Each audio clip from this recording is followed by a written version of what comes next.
SimCity for the Super Nintendo is one of my favorite games of all time. So, in honor of this, I'm going to do a review of my first ever Super Nintendo game on this channel.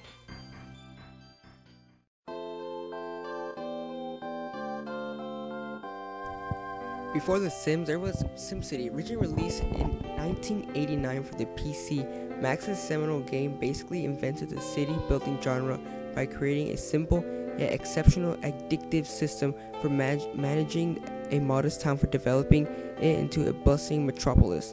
In 1991, Maxis moved SimCity to Nintendo's then new Super Nintendo Entertainment System. The results were overwhelmingly positive. The mouse-based interface was revamped for the Snes controller. Little bits and pieces was added personally also found their way into the mix with bonus items and a helpful professor who guide you through the various pitfalls and merry politics.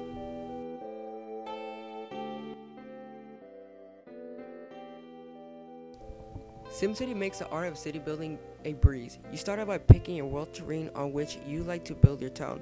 Then you are left with a patch of land and a dream. You build your town by selecting from the available types of zones and structures and then placing them on the map.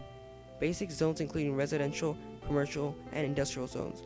In addition, you build police and fire stations, power plants, both nuclear and coal, seaports, stadiums, airports, and more. Transportation must also be dealt with, so you need to build roads and mass transit rail systems to help your citizens get around. One feature that was exclusive to the Super Nintendo version was gifts. As your town grows and increases population, the helpful professor will pop up on screen from time to time and offer you the chance to build a specialized structure. These structures include casinos, zoos, amusement parks, and even the mayor's mansion.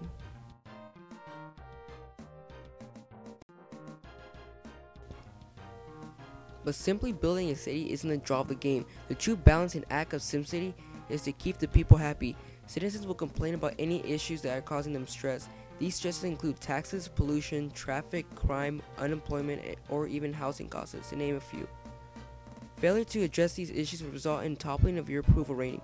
But you can't just go around building and fixing every single thing people want. You have a budget to start with at the very beginning of the game. You make money through taxes as well as some other ventures such as bank loans and casinos. But all this income is limited to the city, which all sounds way more complicated than it really is. Maintaining this balance isn't too difficult, but it can be a very fun challenge to build and try the biggest city possible while maintaining a high approval rating and success funds. It's also equally enjoyable to periodically lay waste to your equations via several available disasters.